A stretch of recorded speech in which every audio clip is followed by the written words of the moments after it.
plays The Thing with Judy Sleed. Today's special guest, Helga Morpurgo. Here's Judy, Judy. You crack me up every time you say that. Well, hello, and I'm so happy to be here with you again. And today I have my good friend Helga here. And hi, how are you? Hi, Judy. It's so nice to see you again.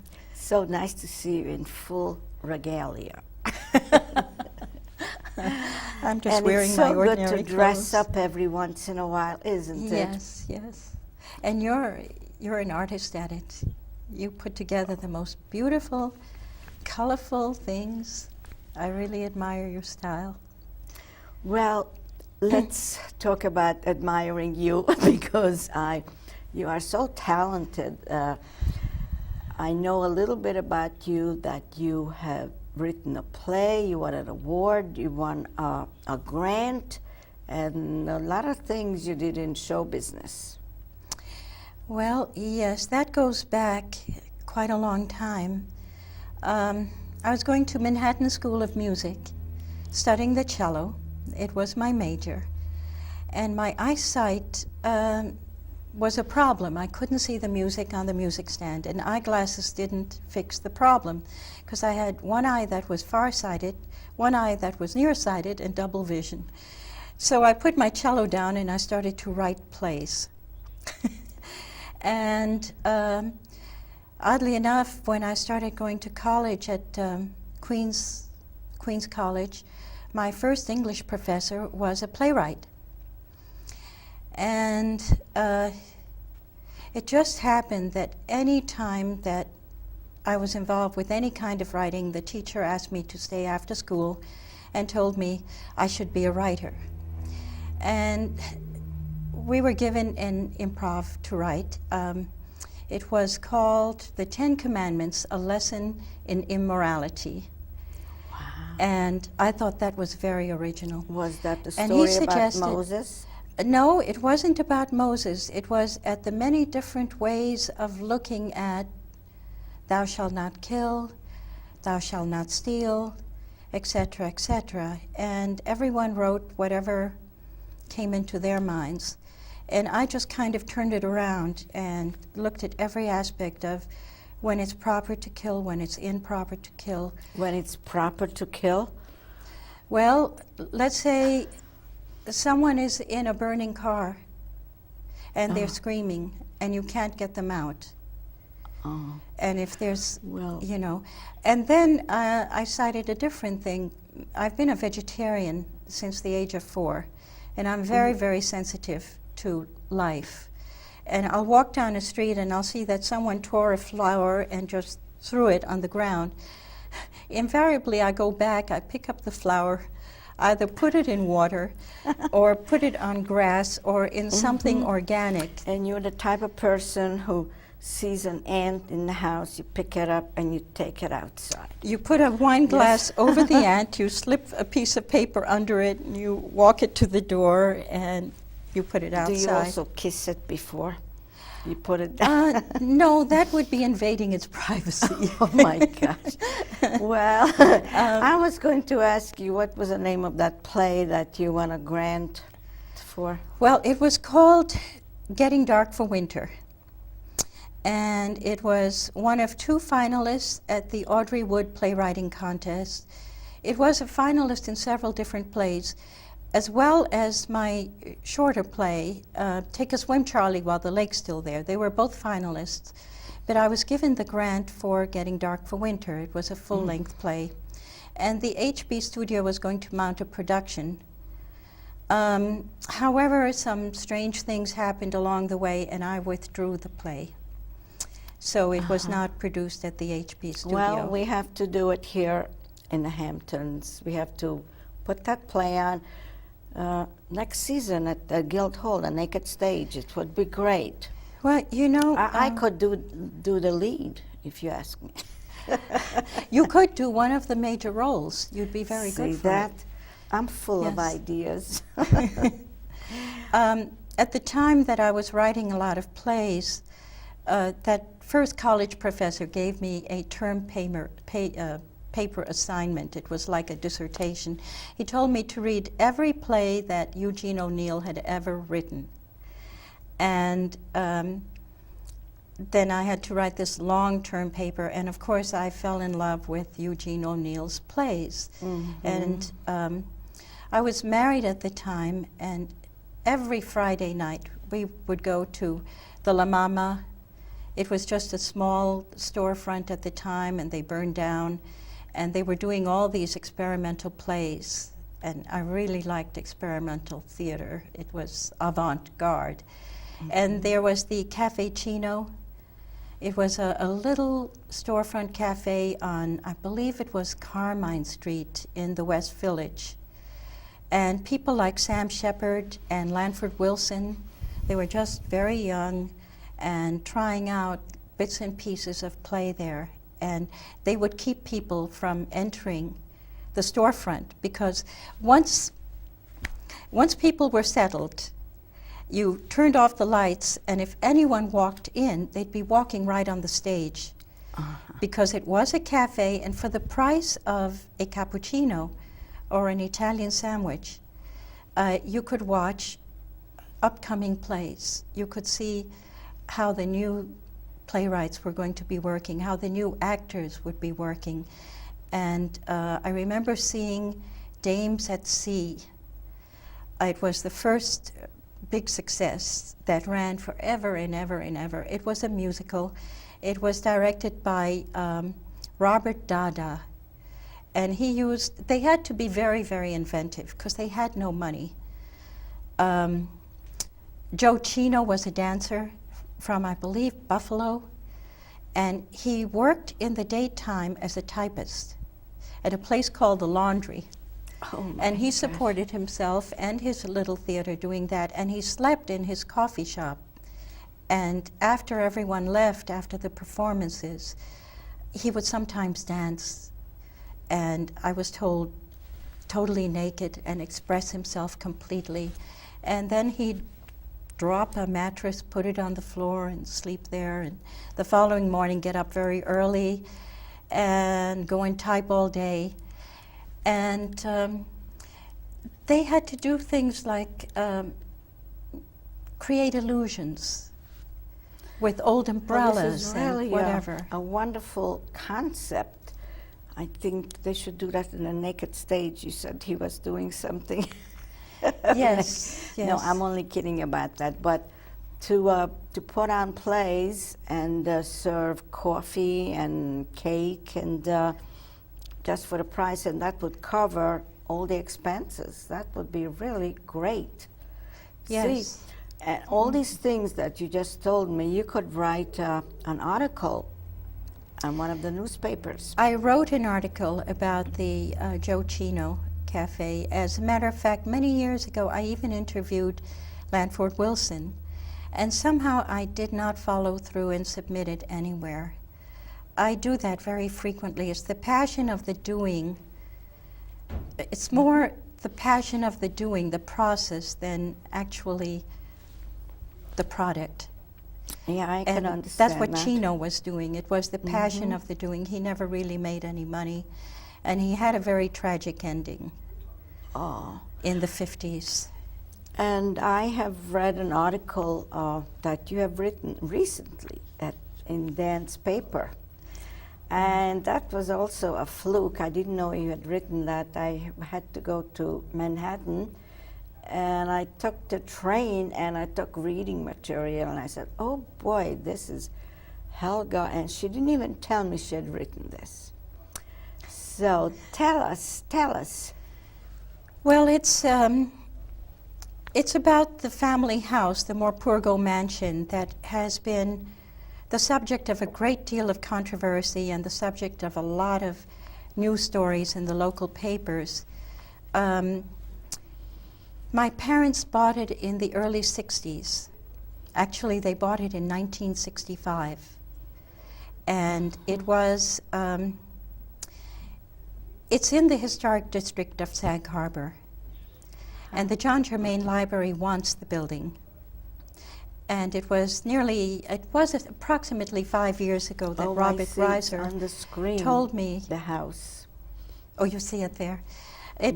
Robert Reiser, the chairman of the library of the John Germain Memorial Library, he told me approximately 5 years ago that the library wants the building only if it can be demolished. It is very dilapidated. However, one of the reasons that I wrote the article was I went back into some of the history of Sag Harbor as I witnessed it in the early 60s. And it was really, I was so amazed reading it. I love to read everything that's history. I'm fascinated with history too, and there's so much local history here. The way Sag Harbor has transformed in the last 30 years is just, it's amazing. But at the time, Sag Harbor was a very dilapidated building, a building village altogether. All the buildings were run down. The village had, it had an atmosphere that was kind of seedy, left over from the times of the whaling. Really? Yes, it was. I think that the Boulevard Watch Factory employed maybe 80% of the people, maybe more, living in the village. And of course, it was a very toxic situation. It was not good for the health of these people. A But at the- watch factory was yes, toxic. yeah. Toxic. It's that Well, big brick building. I that, know, it's terrible. It's an really- eyesore. It's an eyesore, and I think they're doing something with it now. Oh, I hope so. Yeah.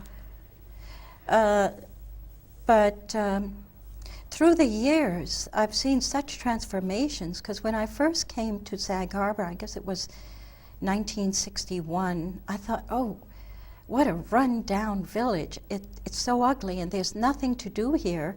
I remember going with my former husband to there's a little cemetery by a church. It's on Madison Street. Yes. And I couldn't think of anything to do on a hot summer Sunday afternoon but to go and try to read those gravestones. And they inspired. They were part of the inspiration for Getting Dark for You're going Winter. to laugh, but when I travel, I used to travel a lot, and I'd love to go to cemeteries, these old ones, and read the tombstones. Yes.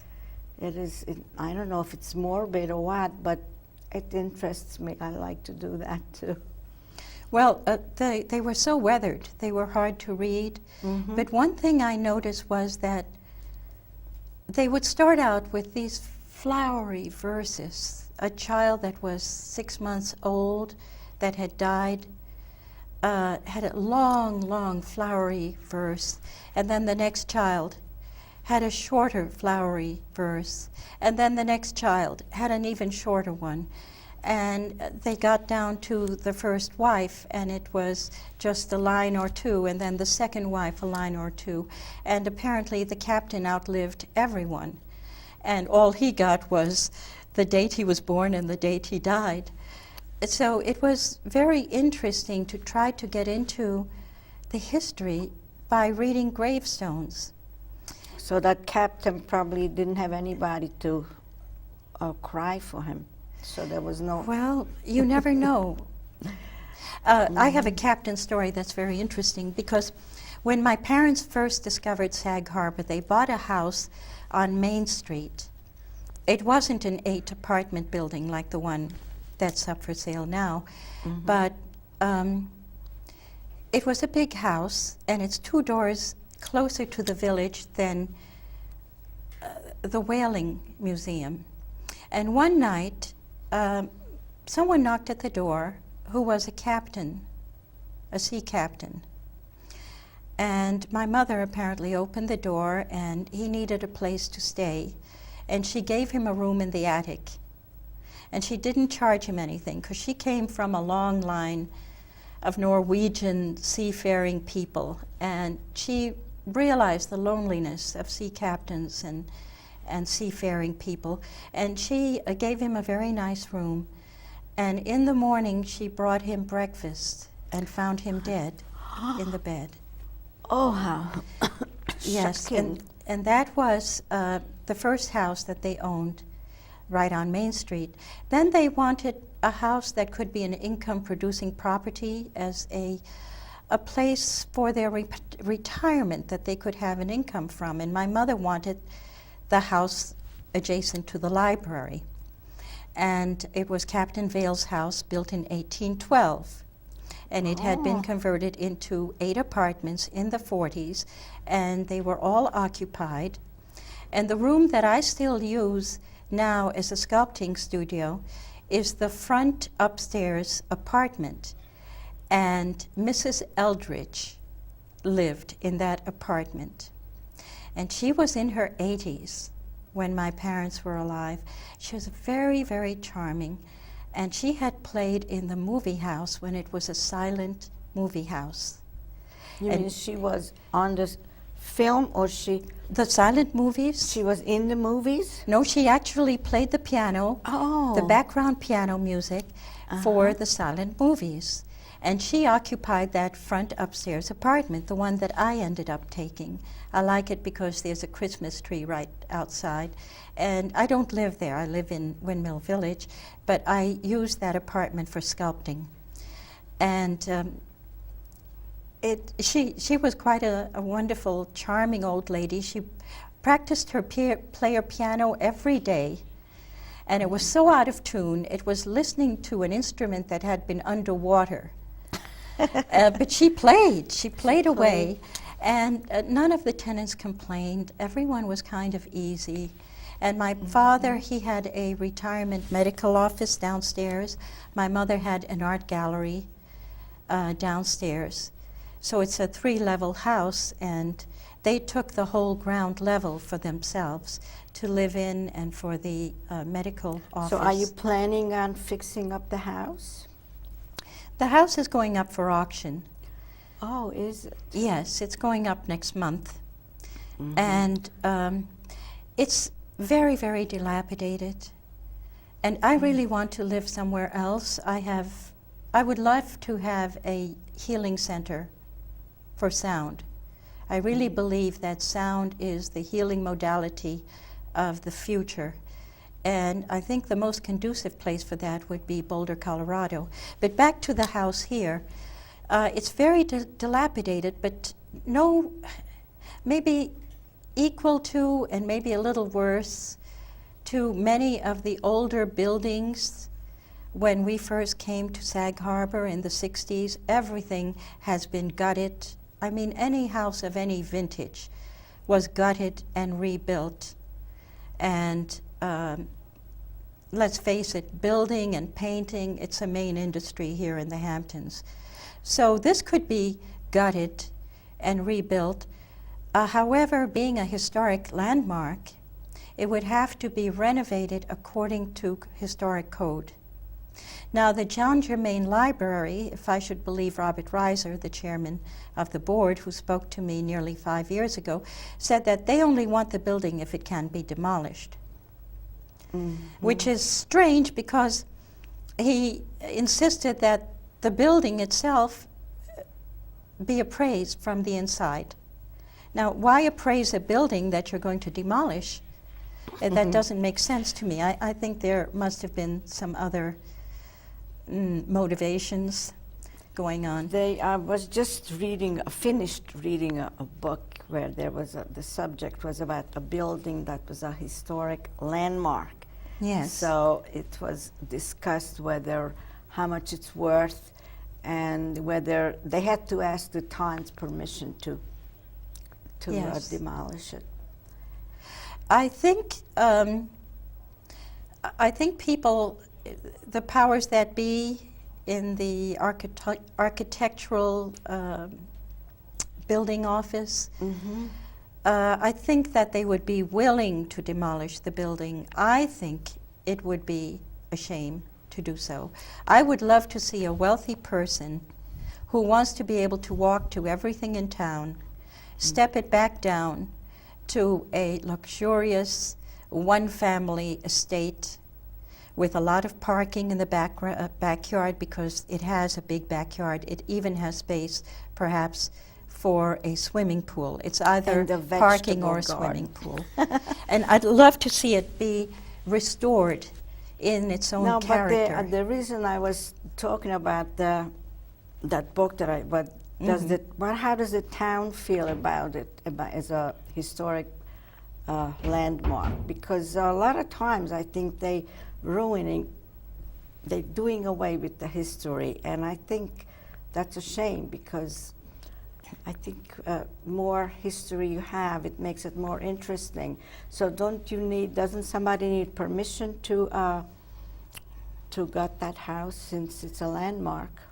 Well, I think the reason that the library has gone after it so adamantly and relentlessly is because it is run down and they feel they can get permission to demolish it. I personally would like to see it brought down to just the poles, and have it rebuilt according to historic code by some wealthy person. And you know, I would love to see a healing center be put in there, something like a meditation center, art center, something like Courtney Ross has at her Ross School. A lot of possibilities. Because you can walk to everything in town there. Yes. And it's a very charming town right now. And I've seen these big old houses be brought down to just the bare bones and be rebuilt. So that's my prejudice. Well, but of that's course, a nice thought. Of course, if a developer wants to come in and put in bed and breakfasts, 8 bed and breakfasts, that's a possibility too. That's if they want to make a lot of money.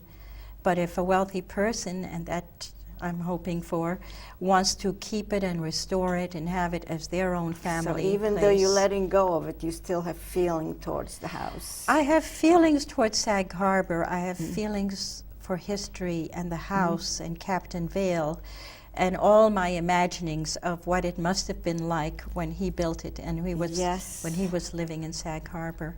There are many very special people that were in Sag Harbor at the time. There was a great inventor, a tremendous philosopher. Oh my golly. I'll remember his name when I'm not trying to. But his books are in the historic room, in the history room of the John Germain Library. And the librarian will know who he was. I read his books. And right now, I can't remember his name. Have you been there when the Bay Street Theater was started? I remember when the Bay Street Theater was a roller rink. A roller And rink. yes, and they had a gong show there for my play. We were mounting a production of my play. And the bartender of the Bay Street Theater was the producer, and he wrote plays himself. And we were in rehearsal, and we had some wonderful actors that were not actors, but they were so good. And we had the gong show, and we raised quite a lot of money. And immediately afterwards, he told me he was canceling my show. He had all these back debts from his own production, his prior production, and he never liked the play anyway. And so that was it. And things like that happen in theater. So my cast, after we had rehearsed, fell apart. How sad. You should have done it in a church basement. Well, yes, I was only here temporarily at the time. I had come back. See, I was living in Manhattan with my former husband. And when my parents bought the house and they came out here to retire, then they both became ill. They ended up in the hospital at the same time. My marriage ended. My former husband wanted an open marriage. He started to live in open marriage. I didn't think I could do that, and I left. And the timing was just perfect because I was given a National Endowment grant for literature based on the play that was supposed to have been done in Sag HB? Harbor and was canceled. Because, and I guess we're running out of time here. Well, yes, you could finish what you were Okay. saying. And the timing was right because both my parents ended up in the hospital. My mother with a recurrence of cancer, bone and liver. My father with a heart attack. And my father asked me to take them both out of the hospital. So I left my apartment in New York and went through a period of taking care of my mother until she died. Yes, I read all that. That was in your Yes. article, I think. Well, on a happy note, you will be. This house is finally going in auction. Or I know you were trying to sell it for a long time, and then you will go and with the money that you get from it, you will do something good. That's just you. You always do something good. You're always helping people Thank and you, Judy. animals, and you're a very good-hearted person. So I want Takes to one to thank know you. one. I want to thank you for coming to my show. Otherwise, I would have had to interview myself today. I was thinking how I would do that. I'm only kidding. I know that you came, and it was a very, very interesting. I know that we didn't have to worry about what to talk about because we know each other for a long time, and we worked together, and we did plays together, and all those things. And I think we will again. So say goodbye, good night. Goodbye. So long. Thank you, Judy. It was another wonderful half hour. Thank you. Pleasure to be your guest. And now we could have some water. It's so hot here. Yes. Oh my. The I was lights. all over the place.